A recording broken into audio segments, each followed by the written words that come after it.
amanyiddwa nga Jerome ono ng'abadde mu Fangon Forest ekulemberwa omukulu Alien Skin webukeeredde nkyalo lunaku olwaleero nga kikakasiddwa nti mufu kitalo nnyo era omwoyo gwe guwummule mirembe. Basikaali babiri abakuuma eddwaliro lya St. Francis oba Nsambya Main Hospital webwakeeredde era nkyalo lunaku olwaleero nga bo ebyabwe bibi anti bali mu bisago eby'amaanyi oluvannyuma lw'okukubibwa akabinja aka Fangon Forest. Abasawo abalabwako mu katambi babiri nga bateekebwa ku kikaliriro okusobola okumanya n'okunnyonnyola abakulu okuva mu Fangon Forest n'akabinja kaabwe nga bwe kasazeko office oba ekisenge omwabadde abasawo bano balabiddwako nga babuuzibwa kajojijoji w'ebibuuzo newatali kuweebwa lukusa lwakubanga bennyonnyolako. Embeera yabadde munda mu ddwaliro lya St. Francis oba eddwaliro ly'Ensambya ngenda kuba njikuwa butereevu so nga ate n'abo abakubiddwa basikaali oba abakuuma eddwaliro ly'Ensambya nabo ngenda kubanga mbakuwa mu bujjuvu. Mu kaseera keekamu waliwo omuwala amanyiddwa nga Generation era nga bw'oyogera ku Fangon ne Generation oyinza obutabyawula webukeredde olwaleero nga naye azze ne version y'akabenje kalala nnyo akagambibwa okuba nti ke kaatutte obulamu bw'omulenzi Jerome. Nkwaniriza butereevu ku mukutu Viki Exclusive yonna gy'osinzidde okubeera ng'otulaba okosaako okuba ng'otuwuliriza bitundu byonna ebikola eggwanga Uganda n'ebweru waalyo. Nyongera okuba nga mbeebaza emirimu gye mutuusaako engalo okosaako n'amaanyi ge muteeka mu kuyiiya ensimbi. Nze Viki omukutu of course nsinzira ku Viki Exclusive nkujjukiza nti Ronesta Properties batunda ttaka ayina ebizibu ebyenjawulo by'ofunidde mu ttaka osobola okuba nga obakubira ku simu n'obeebuuzaako newankubadde togenda gula ttaka mu bo bwe batyo ne baba nga ate bakutuusaako services ennungi ne bakuyamba okugaidinga ku ttaka ly'obadde ogenda okugula ne bakuyamba n'oba oliawo okuzuula ettaka lyo nti diriko enkayana oba tekuliko nkayana. Ploti ezaabwe ze batunda zitandikira ku $1.5 n'okudda waggulu ate era nga mu kaseera keekamu awo osobola okuba nga obasanga ku offices zaabwe ezisangibwa Kasangati okuliraana Equity Bank. Mu kaseera akalala nkujjukiza Sheikh Yahaya mulombi wa ddwa asangibwawo ku Ntebe Road Kitende era ng'osobola gwe ayina ebizibu ebyenjawulo okumunoonyako bw'otyo n'oba ng'ate ovunuka mu mbeera gy'otubiddemu. Abali e Bulaaya musobola okuyita ku namba z'essimu ezo ku WhatsApp ne muba ng'ate mumufuna direct ne munnyonnyolega n'ebizibu byo. Mbajjukiza nti obufere busobola okubaawo singa obeera tosoose kumanya muntu kintu kyagenda kukolera baddala akisobola. Bw'osanga akisobola genda, bw'osanga takisobola nja kugamba ekyo kireke era okyesonyiwe. Okay, kitalo nnyo nnyini ddala era twongera okusaasira abaana ba mu Fangon olw'okuvibwako munnammwe. Mu kaseera keekamu tusaasira ab'ennyumba yo ab'enganda za Jerome n'emikwano gye ababadde bamanyi obulungi. It's so sad kitalo nnyo okuba nti mufiiriddwa omuvubuka omuto bw'ati. Okusinziira ku byabaddewo nga Jerome tannafa oba ebyaviiriddeko Jerome okuba nga ava mu bulamu bw'ensi eno bwe biti bwe bigamba. This morning Jerome was involved in a car accident at Fangon Forest. While preparing to take kids to school, unfortunately, he lost control of the manual vehicle and collided with the perimeter wall. Okusinzira enkya y'olunaku olwaleero, Jerome ono agendedde mu kabenje oba afunidde obuzibu mu kabenje ku nkya y'olunaku olwaleero wali ku Fangon Forest era nga akabenje kano we katuukiddewo abadde ateekateeka kutwala abaana ku ssomero. Ebyembi emmotoka emulemeredde era bw'etyo emmotoka eno ebadde ya manual oba ebadde ya gear emulemeredde bw'etyo neba nga etomera ekisenge. Jerome anoonyeza wagisandooza ne wabula. In an attempt to escape the accident, Jerome jumped out of the car, but triggerly, the perimeter wall struck him, causing several injuries. Okusinziira ku accident engeri gyebaddewo, Jerome kigambibwa wano nti akabenje kano anoonyeza engeri gyakabuukamu oluvannyuma lw'emmotoka okumutabukako, so asazeewo n'agibuukamu era emmotoka olugibuuseemu ye n'agwa ku kisenge era n'abuukawo n'ebisago biyitirivu. Luckily, neighbors and witnesses rushed to his aid and alerted the authorities. Alien Skin Emergency Service responded promptly and reportedly Jerome to the hospital. Okusinziira ku basoseewo okumutuukako ba witness ne ba neighbor bagamba nti balopye ensonga eno oba bakubye omulanga eri Alien Skin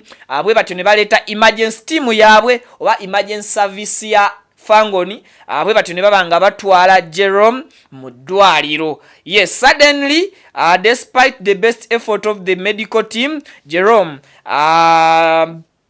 kikakasiddwa nti injuries zafunye zibadde nnyingi era Jerome n'afa bw'atyo obulamu n'abuleka. Kitalo nnyo nnyini ddala. Now eno version esooka era nga agituwadde wa Fangoni nnyo munda amanyiddwa nga Frank DJ.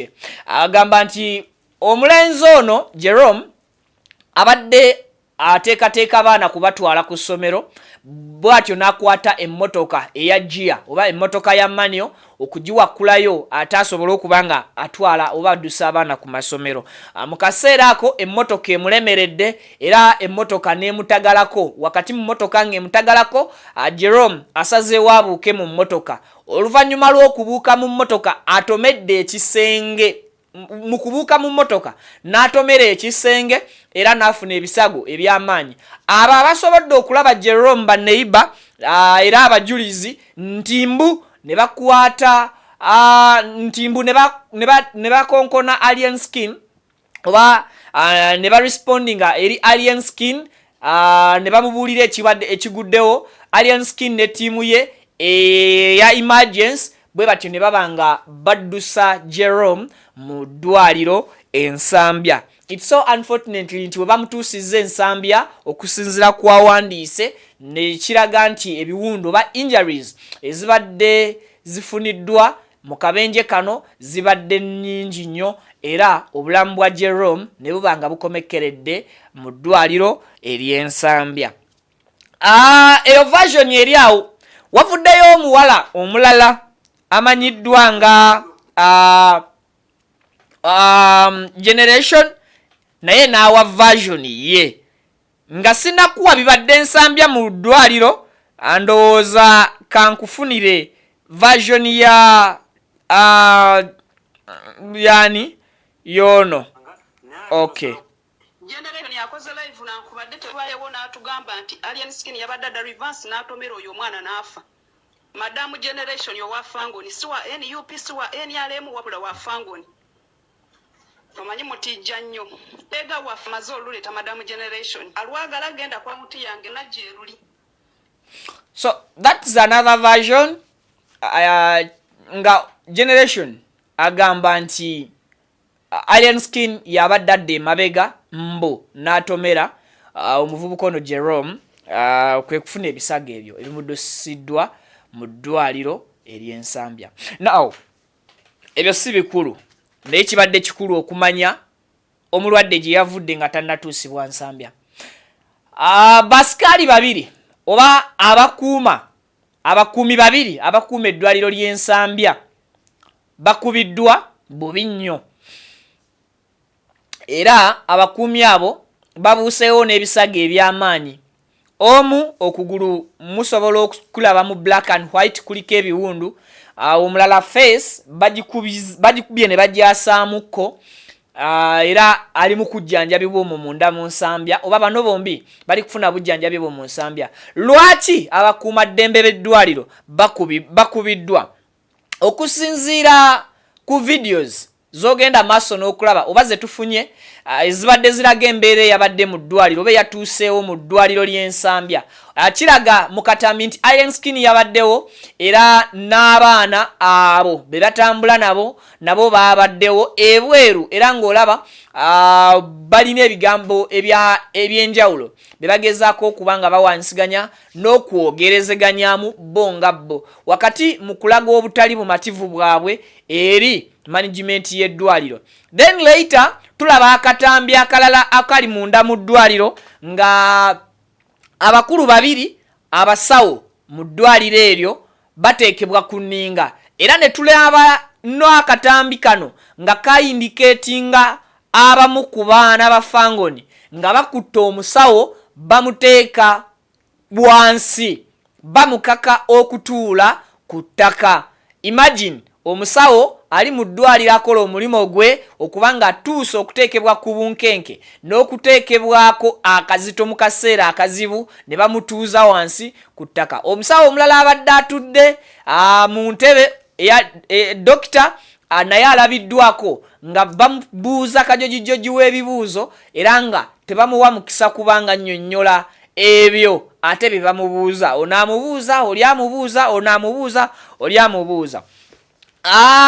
Kabadde kaseera kazibu oba kabadde kaseera kanene ak'okukkiriza mu ddwaliro Alien Skin ne ttiimu ye nti Jerome afudde era enfa ye etuuseewo mu ddwaliro. Good enough tafiiridde mu kkubo, tafiiridde ku Fangoni, afiiridde mu ddwaliro. But abasawo tebabawadde mukisa na budde kubannyonnyola okusinziira ku bye tulaba mu katambi. Singa wabaddewo akatambi akalaga abasawo nga bannyonnyola abaana ba Fangoni oba omukulu Alien Skin, twalikozeeyo kye tuyita judgment nti abasawo bannyonnyodde bwe bati ne bwe bati mu mbeera y'obusungu eyanyizizza Alien Skin ne ttiimu ye. But okusinziira ku butambi bwe tulaba bulaga ate Alien Skin ne ttiimu ye nga bali ku basawo, bulaga basikali oba abakuuma eddwaliro nga bali mu bisago eby'amaanyi, tho tetunnaba kufuna katambi kalaga bakuumi nga bakubwa. Ekyo nakyo kikulu mu nsonga eno. Ate era kizibu okuwakanira abakuumi nti tebakubiddwa nga tulina akatambi ke tulaba ak'abasawo abali kuteekebwa nnyala oba abasawo abali kuteekebwa ku kazito mu kiseera nga ttiimu weeri eya Fangoni.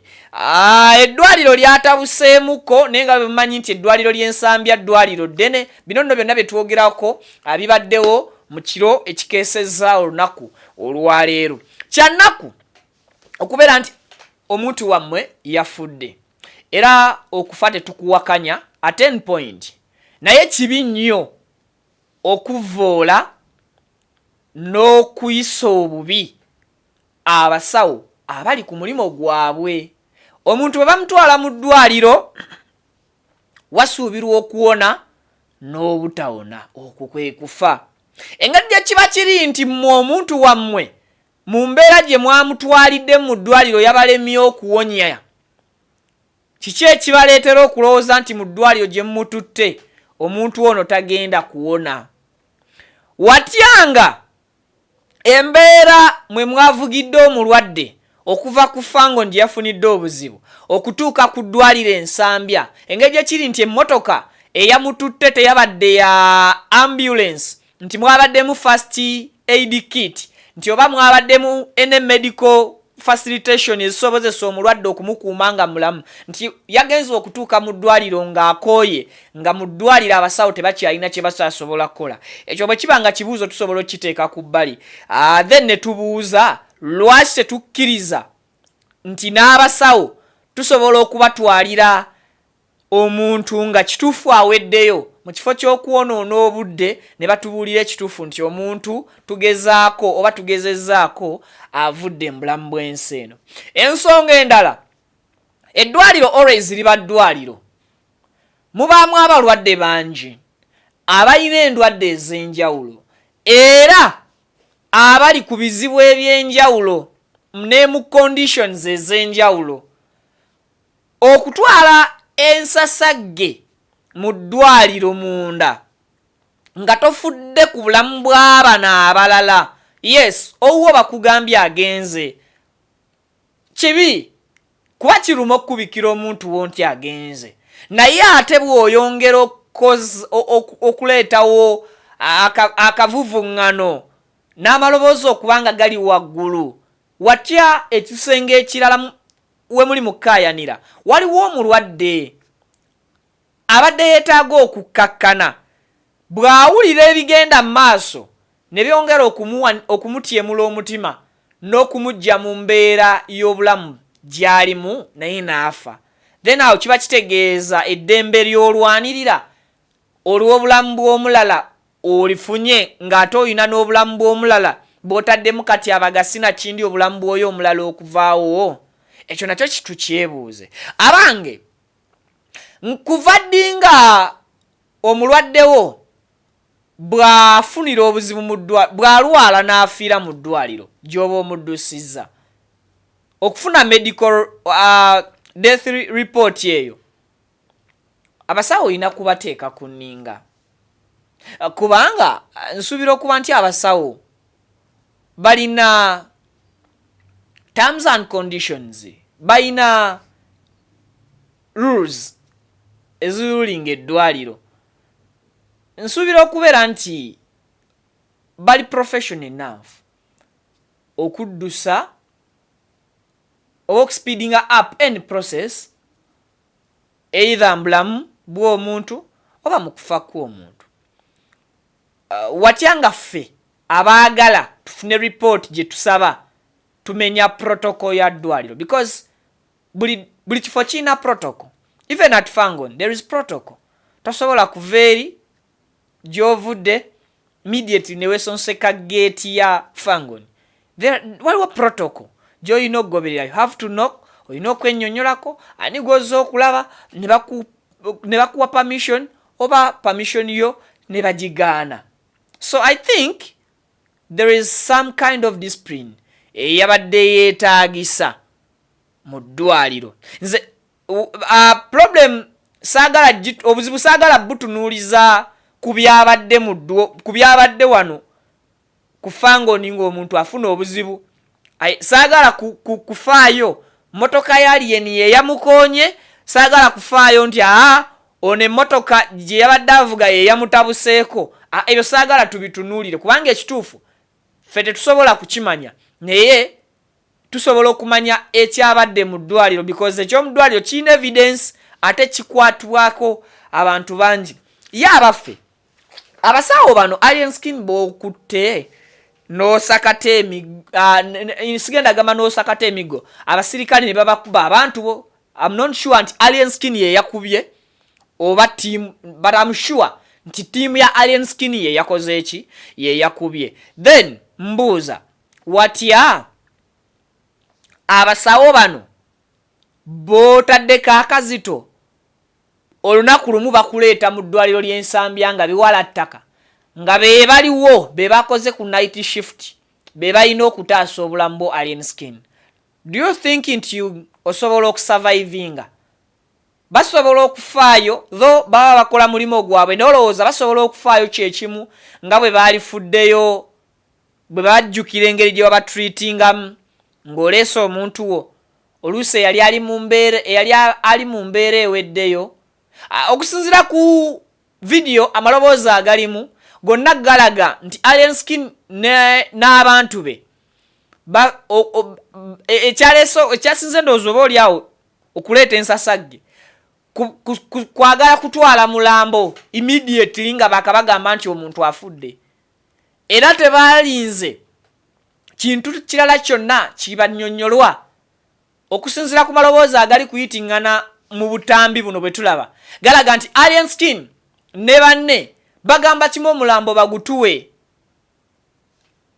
tebali ku followinga protocol tebali kubaako kintu kyonna kye bagoberera immediately baagala muntu bode ya muntu waabwe bagibakwase anyway ebyo bye byabadde mu ddwaliro abakuumaddembe babiri mu ddwaliro eryo bali mu bisago eby'amaanyi era embeera yaabwe ey'obujjanjabi gye baliko essaawa zino okusobola okulaba nga bawona ebiwundu ebyo ebyabatuusiddwako okosako n'obuvune bwe bafunye wakati mu byabaddewo mu kiro ekikeeseza olwaleero eri famire ya Jerome kitalo era kibi nnyo ekyatuuse ku mwana wammwe tusaba mukama agumye abazadde ba Jerome n'ab'eŋŋanda ze. Ebisingako wano tuyinza okuba tetubirina ebibuuzo bingi, ansa nazo zirina okuba nga weeziri. Sigenda kusukkako wano, mubeere bulungi mweraba. Runesa Properties yife bakabaka mu kutunda amataka g'ebyapa n'ebibanja era nga tukuletedde estates ne properties z'enjawulo okwetola eggwanga lyonna ku ssente ez'owansi okutandikira kakadde kamu n'ekitundu okugeza Nakifuma Kateete 25 ku 5 ku miliyoni 1.5, 5 ku 10 ku miliyoni 6, Namalirika Kuukulu 5 ku 10 miliyoni 6, 25 ku 5 ku miliyoni 1.5. Tulina poloti Bugema okuliraana emabega wa University 5 ku 10 ku miliyoni 12 zokka n'5 ku 5 ku miliyoni 6 zokka nga kwoteka offices zaffe esangibwa Kasangati ku 10 okulira na Equity Bank. Tukyalireko leero tukutuusa ku ttaka ly'ekirooto kyo ate ku bbeeyi layisi. Ate nga Runesa Properties tukuyambako n'okulakulanya ettaka lyo nga tukubira pulaani z'amayumba ez'omulembe kw'oteeka okuzimbira. Okumanya ebisingawo tukubire ku noti 774 12 07 10 ne ku noti 704 27 41 28. Runesa Properties, let's guide you home. A'udhu billahi minash shaitani rajim. Bismillahir rahmanir rahim. Alhamdulillah rabbil alamin. Ze ajimiti omusomi w'ekitabo era omusomi w'edduwa. Nkosa kyoto kino, ekyoto kino kiba kitagombolola. Lwaliro ku kyoto kuno kunyambira abantu bange. Buli muntu yenna alina ekizibu kye, ojja ku kyoto kino n'osula akabani n'enkusabira. Buli alina ekizibu naddala mu abali e Bulaaya n'ompereza amannya. Naye nga sula mu kyoto kino n'enkusembera edduwa n'enkujjako ebizibu n'ebiba bikusumbuye. Amabanja ge bakubanjiza gonna gwe yalema okufuna okuweebwa ajimiti bompereze biwandiiko byonna bye bompereza ngoli e Bulaaya mbikwata nembizinga ne mwandika kapapula nembisula mu nyanja nensaba Allah gwensinza asumulule ebyo byeba bikulemerera awa visa agifuna alemedde ofuna omusajja omulungi amufuna sange ba ku namba 0752 87 15 15.